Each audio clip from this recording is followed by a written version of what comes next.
Hey there, knife lovers. This is Love Them Knives channel. LTK is talking to you. We got a knife today, a knife that I never even knew existed until about 4 days ago. I got this knife from my buddy Wes up in upstate New York, and he surprised me. I've sent him knives, and he sent me this as like a gift, and so I can't let that go unanswered. I think I sent him something back. He doesn't know yet. Haven't given him the tracking number. In any case, here's a tough use knife. These knives are Kizlyar knives made in Russia. Right? There's their website. You can go and look at their website and look at their knives and kind of read the history of their company. This is a G10 handle here. D2 blade steel. This particular model is called the Bloke Z, as in zebra. Bloke as in Australian bloke. You know what I mean?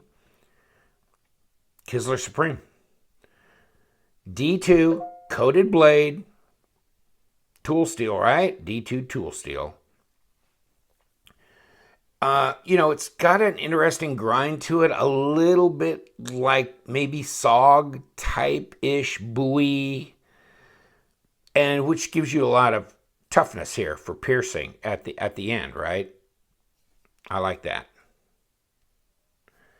You've got standoffs that are blackened. You've got steel liners that are not skeletonized, and they're black as well. You have a pocket clip that is way down here. You would think it'd be up here, or maybe even deep pocket carry, but it's way down here, which I don't know how I feel about that. It does, well, if it's set up and they talk in their material about, being able to handle this knife with gloves, and this is a tough work knife type situation, and that's how they're really marketing this.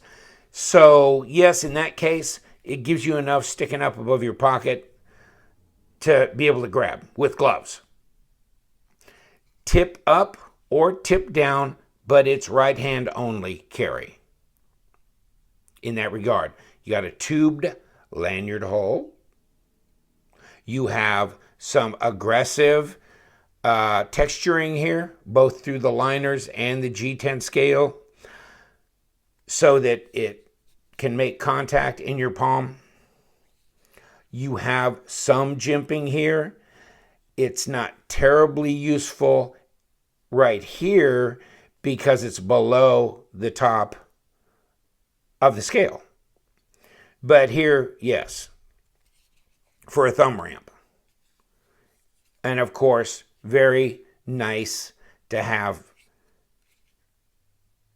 a finger grip, comfortable in the hand. The pocket clip doesn't really present a hot spot from what I can feel gripping the knife. No. Liner lock, about a 25-30% lockup. Easy one-handed, open and close. It's got nylon washers. I've taken this apart, and they make a flipper as well, and they say that they use bearings on the flipper. So that's different than this. This is not a flipper. Here's a picture of the knife taken apart, of this specific knife taken apart, because I took it apart. I looked, and I was looking at the flipper online, and they said, oh, we use bearings and blah, blah, blah. And I looked down there, and I'm going, that doesn't look like bearings. So I took it apart. So that's what it looks like. Exploded view. This is that stainless steel liner. The other stainless steel liner is stacked on top. It's the one with the detent ball there. It's stacked on top of the other G10 scale. There's the G10 scale that sits on top of this liner, and there are your washers, right? And yeah, they're different size. I don't know why. There's your pivot screw, and the other screws are probably not in the picture. But that's what they look like, taken apart. This specific knife, actually, taken apart. You got a fuller here. I mean, I think it's a stylistic statement. They talk about, blood groove and, the suction that it causes when you withdraw it and cause more damage, that kind of thing in a tactical way. I don't know. In any case, I don't, this could be used as a tactical knife, obviously, or as a very hard use work knife, etc. Pocket clip position, strange. They have other models that you can look up. The Bloke Z, and it has stylistic pivot with swirl, a really nice pattern, but it also has the Torx in the middle, so it's not proprietary, okay? And it has a pocket clip that's more deep carry, and it's wire. So it's strange. I was looking, I was just like, wow, how many, iterations did they do just for the Bloke Z? And then they have the Bloke X, and then they have other folding knives, flippers. They have a lot of fixed blade knives and tactical fixed blade knives. So these are hard use, heavy duty, either tactical or just, hard use knives. They're not trying to be fancy, artsy, that kind of thing. That's not their deal. They really seem to me like cold steel. They don't do a triad lock like cold steel, but it's a liner lock, obviously, but it's, that kind of G10 grivery feel to the scales, rough, tough, no bones about it business. 9.5 centimeter blade length. Okay, let's see if we can get the tip of this thing here. 3 3/4, between 3 3/4 and 3 7/8 blade length. So they're saying 3.89. Yeah, it's pretty close. And 8 3/4, 7/8 overall, really, which is like 22.5 centimeters. About a 1/2 inch thick on the scales, which is 13.6 millimeters, 0.535 of an inch that way thick.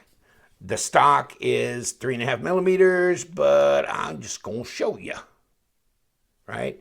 And that's 0.137 of an inch or thereabouts. We're pretty close. I mean, I'm not dead on with all my measuring stuff, but, I'm showing you the readout. You make your own decision, right? It's great. I like this kind of half a bullseye pattern or whatever you want to call it. But I think this does help with your grip on this knife. And it's a very open design, easy to clean. Some people think, well, bearings are worthless on a really hard work knife. They just get gunked up and it's a pain in the butt. Well, I guess in that case, you don't have to worry about it. You got washers. So this is unique because I could not find this knife on the U.S. seller site. I found this knife on Knife Center, but it's just like this one, except it's AUS 8. And this one, and here's you can pause and read this too if you want.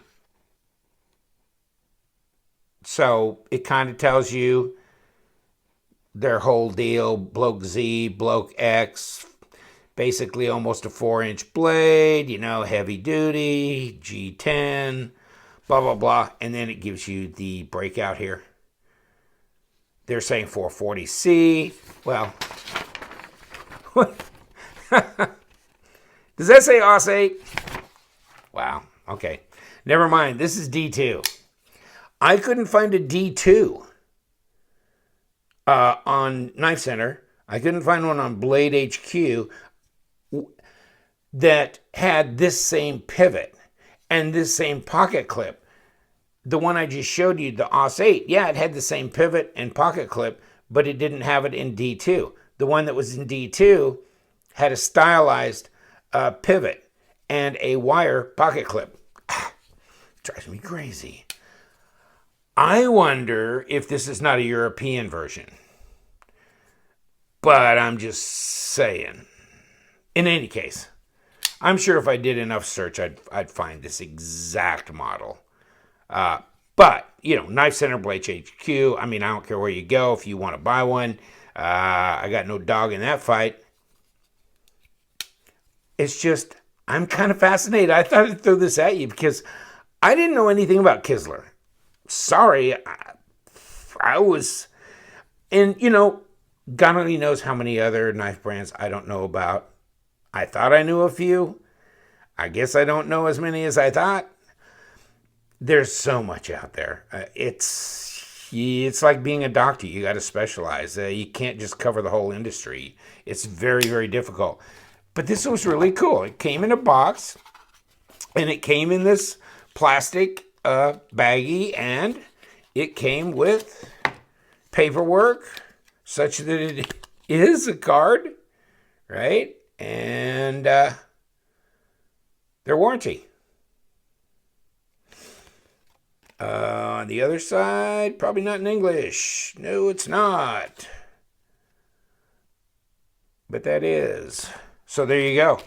For the American market as well. Heavy duty, and just about how heavy is it? Well, 6.7 ounces, which that's pretty heavy. 190 grams. When they start getting like 200 grams, you really got some heft. 190 is still pretty good, pretty heavy. 6.7 ounces. So it's not your cocktail carry knife, that's for sure, in your Armani suit. That's not happening. This is more like your Carhartt, right? Pants, and getting out and cutting wood for the day or doing something out in the woods or God only knows, job site thing. This is that kind of knife. It opens and closes really great one-handed, I like that. There you go, flick. So, and it probably gets better as it breaks in because it's still pretty much brand new. But there's no blade play here. I checked that out. Well, I've had it apart and put it back together. So, am I going to leave blade play? No.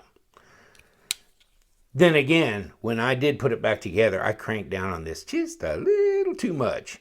And it was a little stiff. And I'm going, no.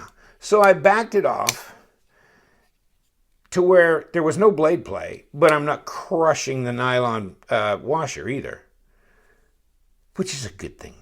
That's a good thing. Don't crush the nylon washers.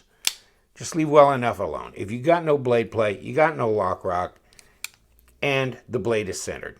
If you can see, the blade is centered. We're all good. All good, all the way around. So, guys, gold writing on the box. Look at that crown and everything. It's like, whoo, they got some style. And Kizlyar's styling. So it'd be interesting to see what their flipper would be like. I think it would be. They'd make these in satin blade too, obviously. This happens to be kind of all murdered out. But yeah, satin. Satin? Flipper? Be interesting. Especially like wire pocket clip and this swirl stylized pivot. So they get a little fancy. But most of their knives look like very worked, very tough, very matter-of-fact oriented type knives. And hey, it just right out of the box kind of reminded me so much of Cold Steel. But there you go. The Aussies, the Japanese, the Russians, and the Germans all participating in design for these knives and inputting in different ways. manufactured St. Petersburg, Russia. New to me. All I can say, new to me. Thanks for hanging out with me. I really appreciate it. And I guess you learn something every day. Especially if you love them knives.